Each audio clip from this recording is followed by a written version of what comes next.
There are literally thousands of different substances used in the workplace. Cleaners, adhesives, paints, solvents, pesticides, inks, lubricants, and fuels are just some examples. And of course, they come in different forms: powders, granules, solids, liquids, and gases.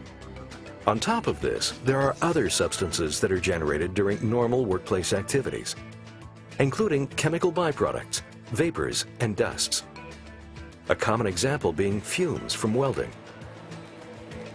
Of all these thousands of substances, some have been identified as safe, and when used or encountered under normal circumstances pose no threat to human health.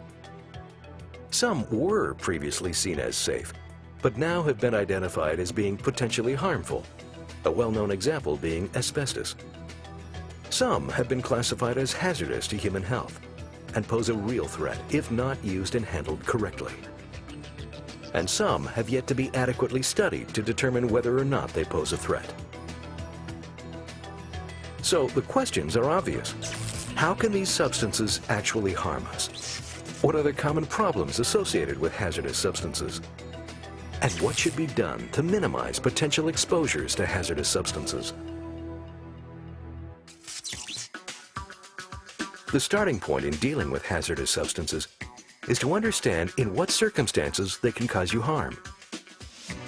Generally, a hazardous substance will not cause you any harm unless you have direct contact with it, and only then when it is in a form where it can either enter your body or affect your face or skin. In the workplace, the majority of hazardous substance exposures occur when people breathe in contaminated air. Direct contact is also common, particularly with the hands. And usually resulting from poor hygiene practices, ingestion of small amounts of hazardous substances can occur. Sharps injuries are the other way people can be directly exposed to hazardous substances.